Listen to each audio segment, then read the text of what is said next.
Good evening, America. I've decided to reenact the movie Heathers along with my writing and performance of Heathers 2.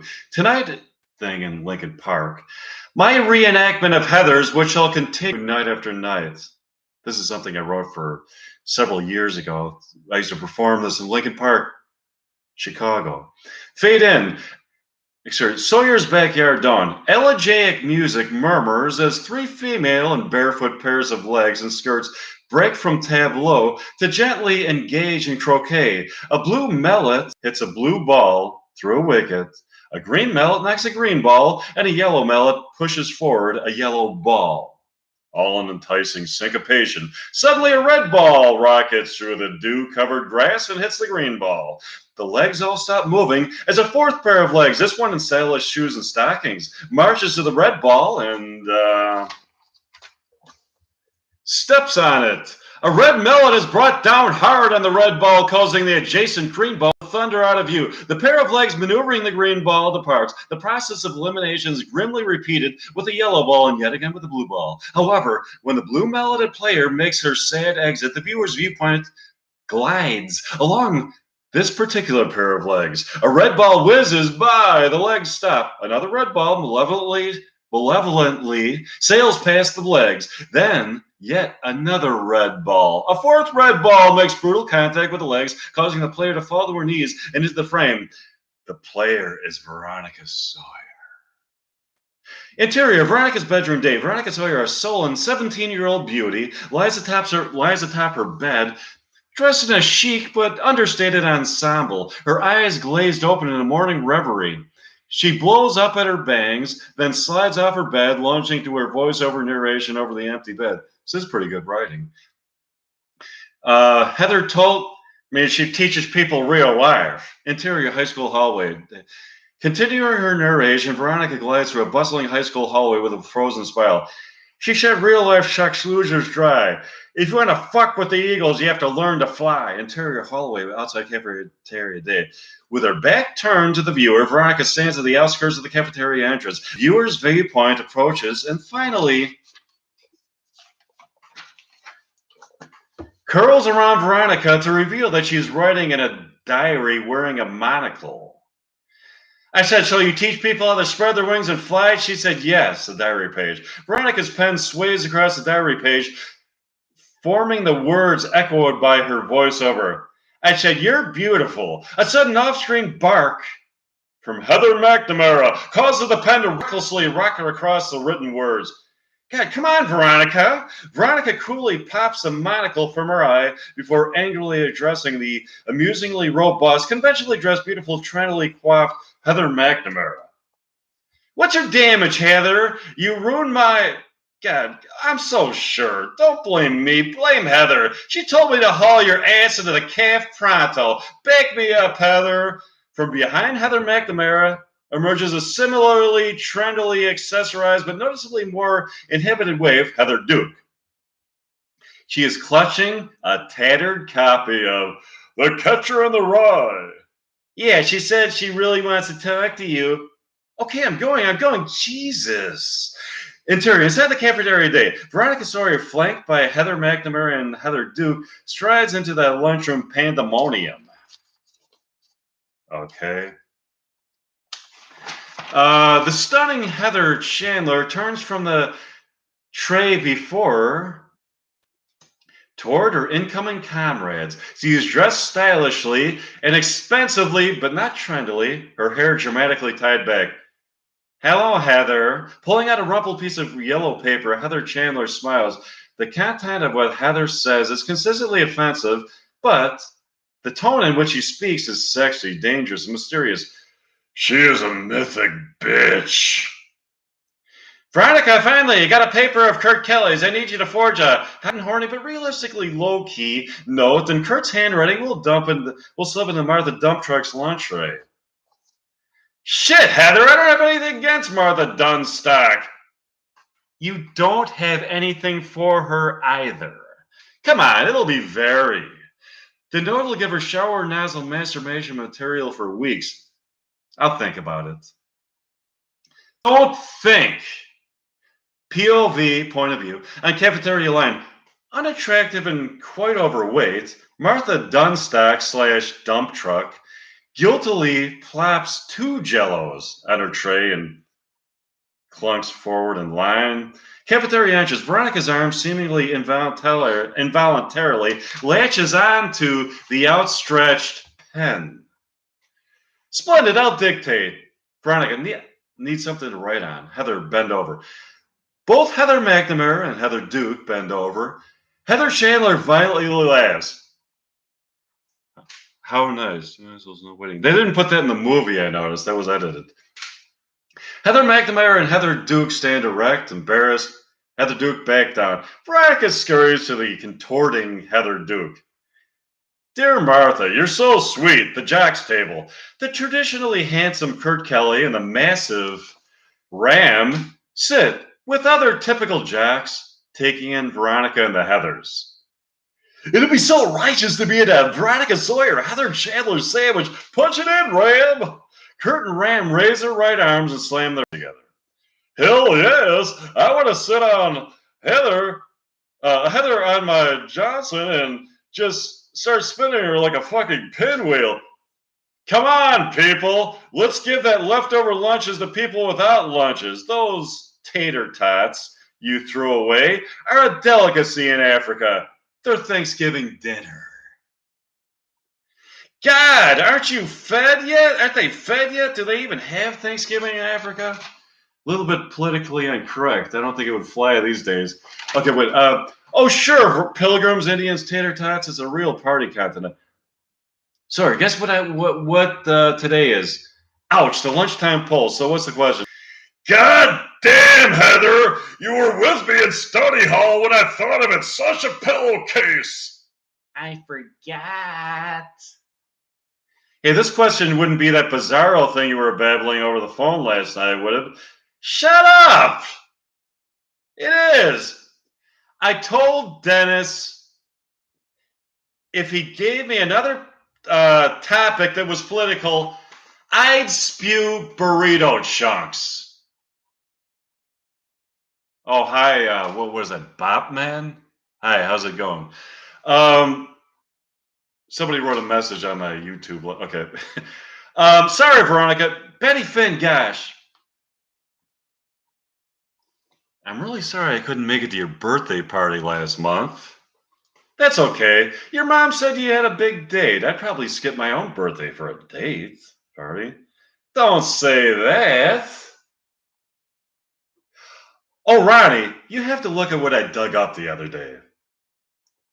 I was talking with someone. Color Me Impressed. That's a replacement song. I bet that's where they got it. I thought you grew out of Betty Finn. Cafeteria entrance. A gnarly melange of chicken and potatoes is scraped off of a plate into a cafeteria trash can as Veronica and the Heathers stroll by outside. Veronica pauses to peer at the James Dean-esque guy. God, Veronica, drool much? His name's Jason Dean. He's in my American history. Give me the clipboard. As Veronica walks off, Heather McNamara oinks out some amusing sexual noises. Cafeteria / Jason Dean's table. Veronica saunters to Jason Dean. Hello, Jason Dean? Greetings and salutations. Call me JD. Are you a Heather? No, a Veronica. Sawyer. This may seem like a stupid question. There are no stupid questions.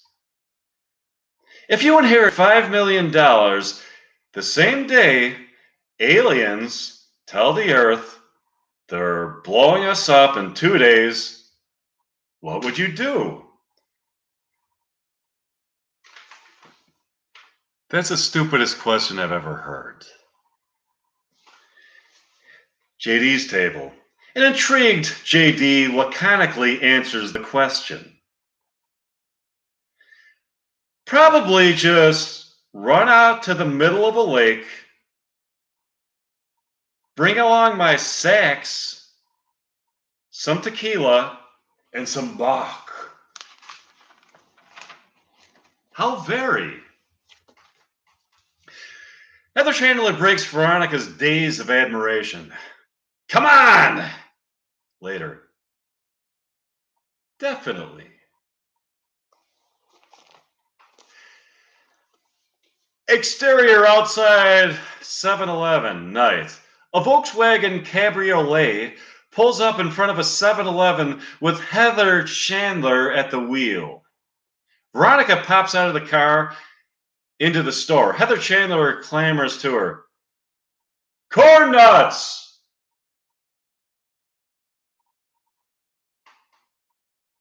BQ or plain?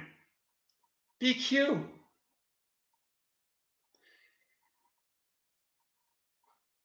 Snappy Snack Shack at night. Stylishly dressed to massacre, Veronica reaches out for a bag of corn nuts as JD's off-screen voice disarms her. You gonna pull a slushie with that? No, but if you're nice, I'll let you buy me a slurpee. See, you know your convenience speak pretty well. I've been moved around all my life. Dallas, Baton Rouge, Vegas. So, Sherwood, Ohio. There's always been a snappy snack shack, any town, snack shack or whatever. Any town, any time, I can pop a ham and cheese in the microwave and feast on a turbo dog. It keeps me sane.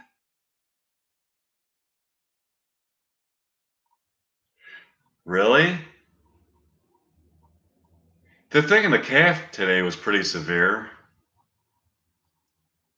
The extreme always makes an impression, but you're right, it was severe.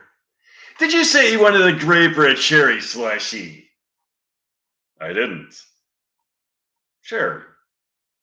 Interior Veronica's bedroom night. The viewer is taken back and forth from a shattered post-party Veronica to the traumatic dormitory party itself. The sobbing, monocled Veronica writes at her desk. Dear Diary, I want to kill and you have to believe. Damn pen! Veronica frenziedly scribbles, trying to get her pen to write. She throws the pen across the room and pulls out another. You have to believe it's more than just selfish reasons, more than just a spoke in my menstrual cycle. You have to believe me. Interior Veronica's bedroom night. This is a very cathartic script. Betty Finn was a true friend, and I sold her out for a bunch of Swatch dogs and Diet Coke heads. Killing Heather would be like offing the Wicked Witch of the West. Or is it East? West? I sound like a fucking psycho. Tomorrow, I'll be kissing her robot-sized ass. But tonight, let me dream of a world without Heather. A world where I am free. Interior Veronica's bedroom night. Veronica flings her diary across the room where it hits the wall behind the stunning figure of JD. Veronica gasps. Dreadful etiquette, I apologize. It's okay. I saw the croquet set up in the back. You up for a match? Veronica is simultaneously dismayed and exhilarated. She seems ready to burst out all her anxieties, but instead, sure, but I'm blue. Exterior, the Sawyer backyard, late nights. What a life. I almost moved into high school out of 6th grade because I was some genius. We all decided to chuck the idea because I'd have trouble making friends, blah, blah, blah. Now, blah, blah, blah is all I do. I use my grand IQ to figure out what lip gloss to wear and how to hit 3 keggers before curfew. Some genius. Heather Chandler is one bitch that deserves to die. Killing her won't solve anything. A well-timed lightning bolt through her window, and Monday morning, all the other Heather shit, everybody would be past fucking adrift. Well then, I'll pray for rain. Interior, the Chandler kitchen day. The sound of a lock being jimmied is heard moments before Veronica and JD burst through the door. Trust me, she skips the Saturday morning trip to Grandma's, even when she's hungover. Then let's just concoct ourselves a little hangover cure that'll induce her to spew red, white, and blue. Veronica opens the refrigerator. JD opens a cupboard beneath the sink. What about milk and orange juice? What's the upchuck factor on that? JD holds up a bottle of cleaning fluid. I'm a no-rust buildup man myself. Don't be a dick. That stuff will kill her. Veronica and JD make queasy eye contact. Veronica descends back into the refrigerator with some worked up enthusiasm as JD suavely pours bits of various toxic containers, detergent, scouring powder into a glass beer mug. Okay, we'll cook up some soup and put it in the Coke. Sick, huh? Now, should it be chicken noodle or bean with bacon? Man, Veronica, pull the plug on that shit. I said we go with Big Blue. So that was part of that brilliant script, Heather's. Maybe I should do some more of that script soon. Bye, I'll see you.